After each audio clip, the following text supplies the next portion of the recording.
Welcome, everyone, to Everyday Ethics. I'm your host, Michael Liebowitz, and we have the wonderful, the beautiful, the always fun, and the always insightful Persephone is here with us today. So say hello. And Persephone, please say hello to the audience. Hello, audience. How are you all today? Now, who just messaged me? Not me.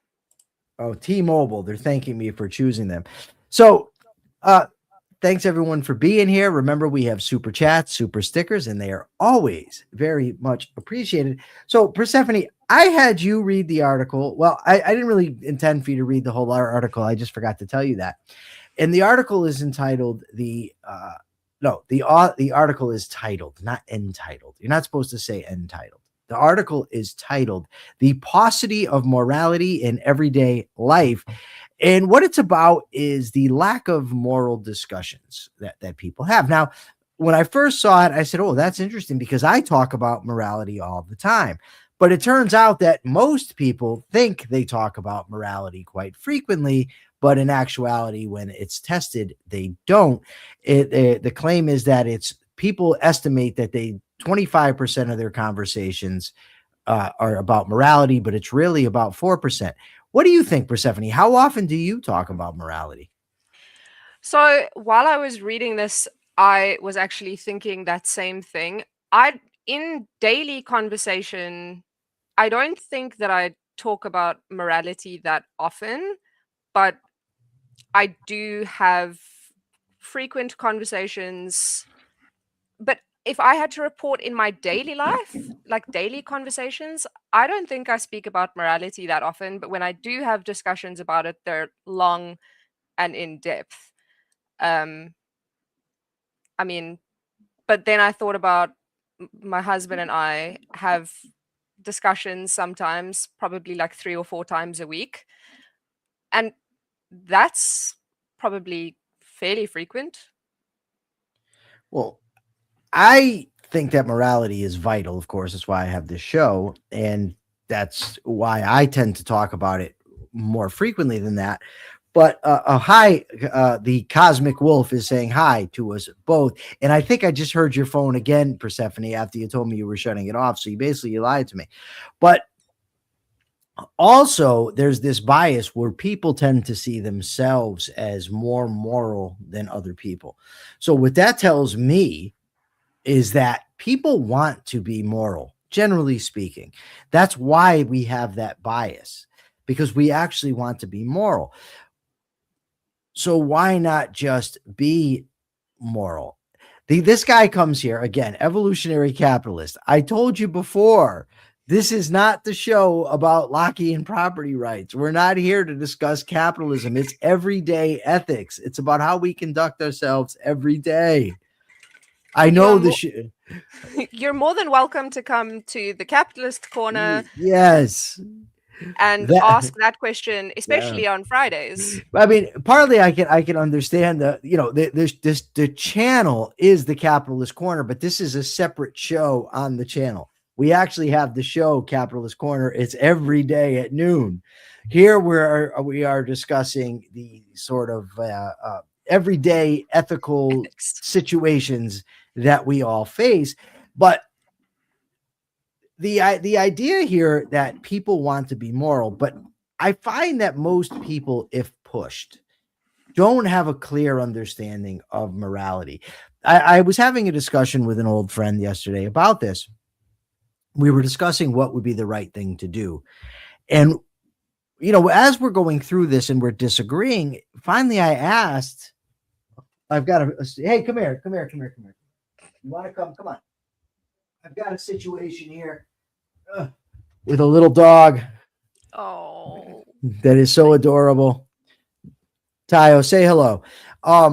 So, and I asked her, well, how are you arriving at your moral conclusions? What is your standard of morality? And she says, well, it's just what's right. And I said, okay, but how are you getting there? what No, it's just, feels right? it's what, and that was the key. And I said, okay, so you're going by what you feel is right, not by what you can prove is right. So if that's going to be the standard and you're going to say, well, I feel this way, well, then I could just respond, well, I feel this way. and then But and then that that'll. that that is what happens because different cultures, different families, different people, different friend groups will feel that different things are wrong. And then they've got no basis for that, just what they feel. And that's why when sometimes when morality and ethics gets brought up, people get into these sort of vicious fights because there's no logical basis for anything they're saying. They're going entirely on how they feel, and they believe that their feelings are the correct feelings. And I think that this is why talking about morality is so important, and why, by the way, people maybe aren't talking about it because they just assume that they know the correct answer. It's what their mom taught them, what their school taught them, the church taught them. It's what they've sort of taken in by osmosis from society at large. They're not actually doing a moral calculation. They're not addressing it to a standard. They're not trying to be objective. They're just going by whatever they happen to feel in the moment. And I really think that people should be having these discussions. The question, though, Persephone, right, is in my everyday life, or the people that I'm interacting with, where I go, to the store or wherever out and I hang around with old friends, people tend to have what I guess you could call like a common sense ethic that they can't prove, that they just kind of, assume. And a lot of times it aligns with what I think about morality.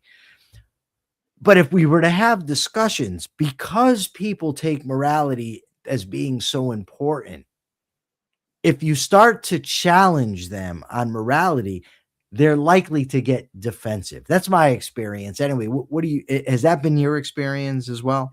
Absolutely. And I think that's one reason why you might find that people don't get into discussions about morality as often as they say they do, because when you're discussing these kinds of things, you always run the risk that the person that you're talking to is going to take massive offense, is going to cause a massive argument. So there's an aspect of sort of social niceties where you don't have these kinds of conversations with random people and even with your close friends and family. If you have even a sense that they might disagree with you about an aspect of morality, there's a sometimes can be a part of you that goes, well, I'm not even going to bring it up because I know that this will just evolve into an argument.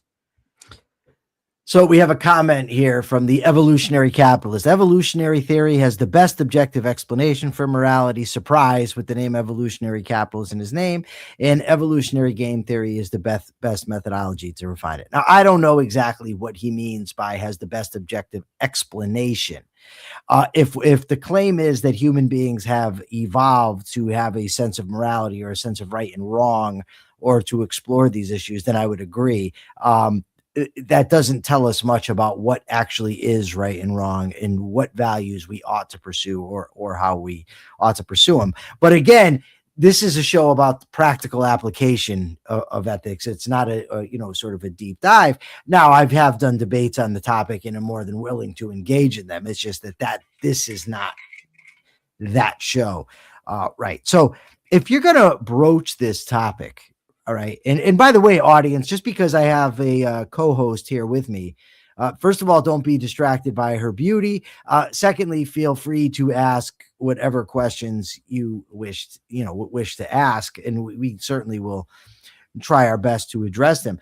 But I wonder what would be, the ethical way, the best way to broach these topics with people, because you don't, like, if I tell somebody, or if I'm having a discussion with somebody and I say, well, I think that position is wrong because you can't prove it, people tend to think that there's two aspects to this, right? People think that they're being judged, for one, but they also have in my view, a misguided sense of what judgment actually is, right? If I go out, for instance, let's take a completely unemotional situation.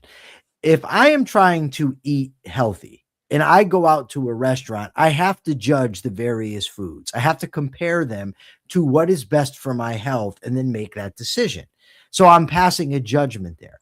If I see somebody's behavior and I want to gauge whether it's best for me that this person act that way, or if it's best for them, I'm passing a judgment. It's not necessarily, although it could be, a judgment on the entire person. I'm not condemning the person, saying, you know what, you're a complete scumbag. You deserve to burn in hell.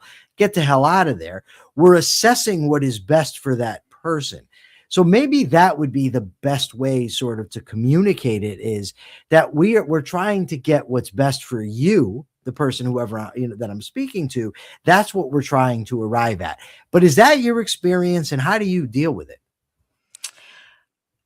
Um, I think that one of the things that a lot of people absorb from when they're really young is this idea that you judge not lest ye be judged.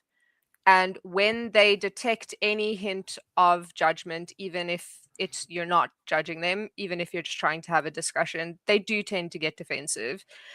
When I'm having discussions about sort of the ethics of certain things, most often when something happens in the news and I'm talking to a friend or I'm talking to my husband, I try to be very tactful in the way that I discuss these things and not say, I'm 100% right and you're stupid.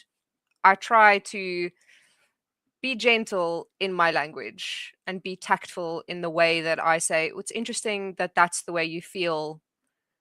I disagree, but not let them feel like I'm attacking them or saying, I think you're wrong. Even if I do think they're wrong, I try not to use those kinds of words. So we've got some interesting stuff going on here. Uh, First of all, we have the conversation in the chat. Evolutionary capitalist is trying to proselytize to us. We have Deeper with Diego mocking the Christian God and the Christian religion, saying only the Christian God can judge, which is a convenient excuse for my behavior. And we have Manu stepping in. I'm Christian. There's no way to not judge. First impressions are literally judgments. Well, unfortunately, Manu, I agree with you that there's no way not to judge. We literally have to perform judgments. The problem is that there's a conflict there with the Jesus statement, "Judge not, lest ye be judged yourself."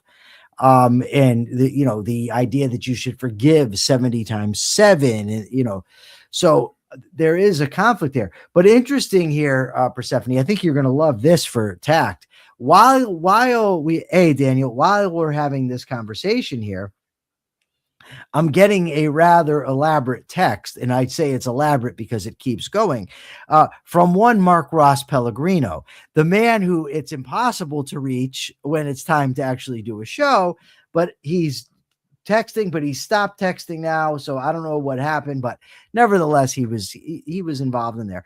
So I'm curious what the audience thinks about this, on how to broach discussions about ethics, um, with your friends, with your family. So evolutionary capitalists ask, is the goal of objectivism to maximize one's happiness?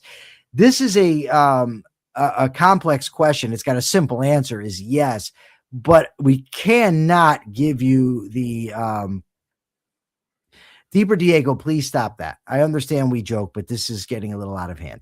Okay, so the goal is certainly to maximize one's happiness, but we must differentiate between standard and happiness, because if we say happiness is the standard, then that just means do whatever happens to make me happy. If we set your life as a human being as your standard, meaning as a conscious entity with the capacity for rationality, the capacity for happiness, and everything it means to be human, then yes, by pursuing that, by acting in what is best for you, if those are your values and they align, then you will achieve happiness. And that is properly a goal or a purpose, but it's not the standard that we are going by. Hi, Katie. Welcome. Welcome, Katie. Sometimes the things that are best for you are not necessarily the things, are kind of sometimes opposite of the things that you might want to do in the moment. You're you can't think of what's going to make me happy right now. You have to think about what is going to serve me the best in the long run. In Yeah, No, that's an awesome answer. Keep going. that was the end of that. So my husband and I were discussing this woman that, got killed by ice the other day. Okay. And one of the things that we were discussing is that it's not in your best interest to get up in these guys' faces the way that some people do. I agree that shouting ice, ice, ice when there's ice around and I agree that that's fine. But what some people do, getting up in an agent's face, that's not in your best interest. It might be what you want to do. It might be what you think is right. But for you, knowing how dangerous it can be, that it doesn't serve your best interest to do that. Even if it would make you happy in that moment, even if you think that that's the right thing to do, it doesn't serve your best interests in the long run. You make an excellent point, and I'm going to take it a little bit further. And please remember, folks, we do get the super chats and the super stickers, and they are very, very welcome, especially because I'm off of work this week. But anyway, anyway, now I forgot what the hell was. Oh, so you're absolutely correct. So you go and get in the officer's face, and it's not in your interest. But there's something else, because I could foresee circumstances, right, where it could be in my long-term interest to not allow tyranny and to confront tyranny wherever it is. I don't think the United States is at that point yet. Furthermore, if the goal is to defeat tyranny, to defeat these kind of operations, the actions are actually counterproductive, because the optics there, while you might get yourself a viral video of an ICE agent knocking you down, you might just get a visual, or of you just being a dick to a guy that's just trying to do his job, right? And so the better the better approach, and I'm not speaking of every possible situation that comes about. I'm just saying, in the situations that we're all familiar, the better approach would be to state your reasons for opposing them, do so in a logical and reasonable fashion. Yes, protest because it draws attention to the situation, but you don't have to run up and get in somebody's face with a cell phone, or start shouting tyrant or jerk and these types of things in somebody's face. That is not going to accomplish the goal. If the Yes. goal is to minimize tyranny, to minimize these types of actions, you need to show, like Martin Luther King Jr., for instance. And I'm sure somebody can probably bring up protests where they were doing similar things. But nevertheless, the philosophy was nonviolent resistance, where they were trying to show, and I'm not advocating for this type of protest either. I'm just trying to give an example. What he wanted to show was the dichotomy between the expressed ideals of America and how blacks were being treated in America. So with nonviolent protest, where people were throwing bricks at him, he did not respond by getting in their faces, calling them assholes or calling them dicks, because he was clearly trying to demonstrate. That's demonstrate what the dichotomy, demonstrate the hypocrisy. That's clearly not what happens in those situations. But these type of calculuses often have to be done they do have to be done by the individual themselves. But what I mean is, it's very difficult for an outside observer to make that calculation for the person, for the individual involved. If I'm in a situation, for instance, suppose I have a spouse, and that spouse has been wrongly detained by ICE, and maybe even deported, let's say that, right? My calculation might be a bit different than just some lady who's just got done dropping her child off at school. Okay, Persephone, it's your turn. Sorry, I was reading Diego's And comment. Jim Valiant is very happy to see you here, by the way. Hi, Jim. I'm always happy to see Jim when I do see him because he's lovely and he's great. Yeah, you have to judge every situation.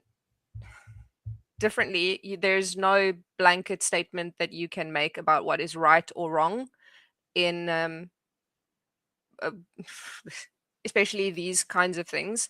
And I'm reading a fantastic book by Scanlon where he tries to do this, where he tries to say these are the blanket rules, and I I don't think it's possible. I'm getting poked on Facebook. You can still poke people on Facebook? Yes, Jim Valiant poked me, and Manu poked me. Daniel Suska, my good friend, says have more guests, Michael. I like this. Well, that's good, Danny. Maybe you could throw a super chat my way. It'd be very appreciated. When are we meeting for coffee is what I really need to know, sir, because you've been neglecting me now for about 3 weeks. Um, Terrible. yeah, when you say, I just want to clarify that every situation is different. Um, by necessity, yes, and that is the importance of principles, so that every situation doesn't have to be confronted anew. We have the principles that are operative, and those are the principles that we should implement in those situations. But the context matters incredibly.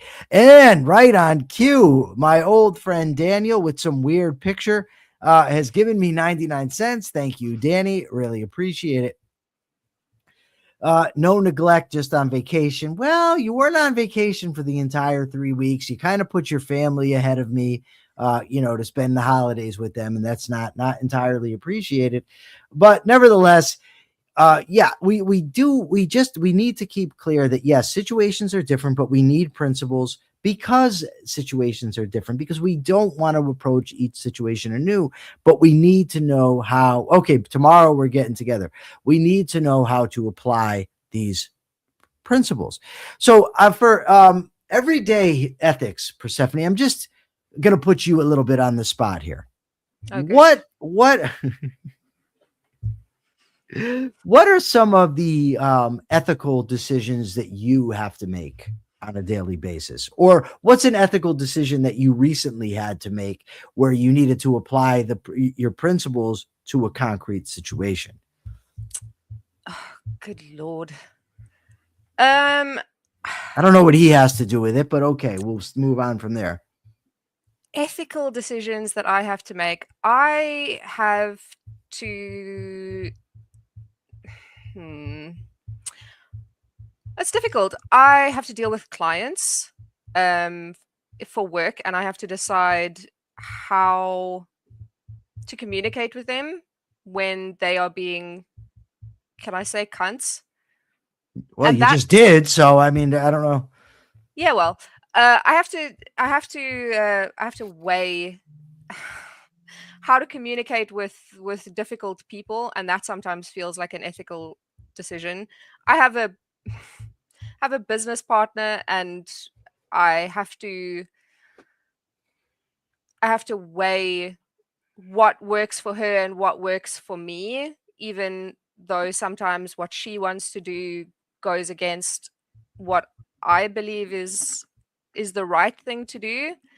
And then I have to weigh whether the principles mean that much to me, or if there's something that I'm willing to compromise on because she's a beloved friend and want her to be happy, I want her to be successful, and I have to weigh those things. I have to weigh the value of my friendship and So, against. well, you have the friendship, you have the business partner, you have the difficult clients, you have to know how to deal with them. These are very complex things. Um, I would say that there is no, well, that there ought to be no compromise on principles. However, now how those principles that you're not compromising might apply if you're constant, cause I'm late. She's appreciating you, Katie, and she's giving me $1.99 in super chats. Thank you so much, Katie.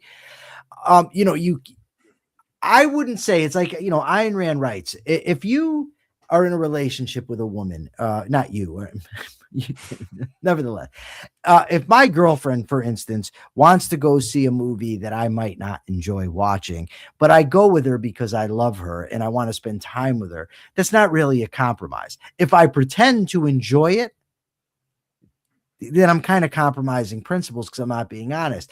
If if she wants to go knock off a bank, and I say, okay, because I love her, I'm going to do it, I'm compromising on principle, right? Going for a ride with her that I don't really want to do, but she needs to do it and she doesn't want to be alone, that's not a compromise on principle. So in the case, if you're acting in your own interest and you're factoring in your relationship with your partner, your profitability as a business, and you're assessing whether to tell a difficult client to go fuck themselves when all it is they have a rotten attitude, but they always pay their bills on time and they're very lucrative. As long as the disrespect is not, extreme where they're just violating your dignity as a human. If they're just assholes, then yeah, I would say that, but I wouldn't say that's a compromise on principle. Am I making sense to you, Persephone? You're looking at me with these wide eyes and the bunny ears. Are they You cat ears or bunny ears? They are cat Cat ears. ears. Okay.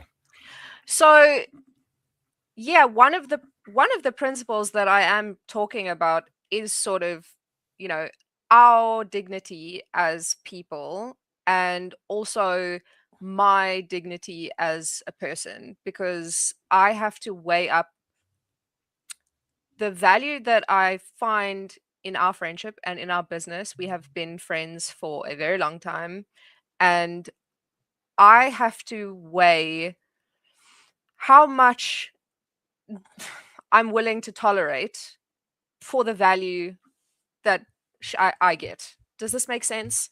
I'm trying not to be too like descriptive here.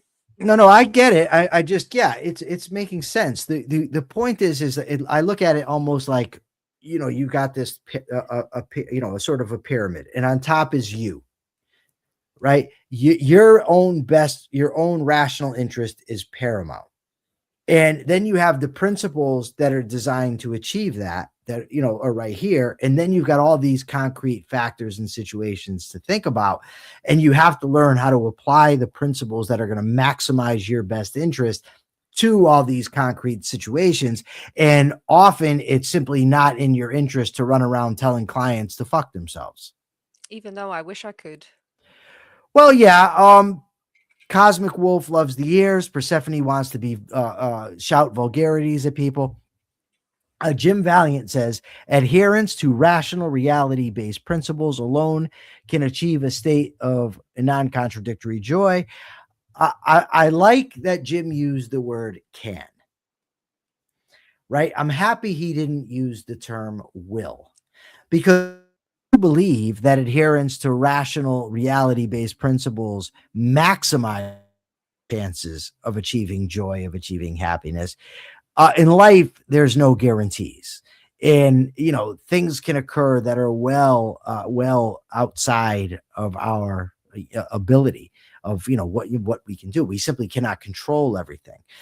Daniel says he bites his tongue a lot with customers.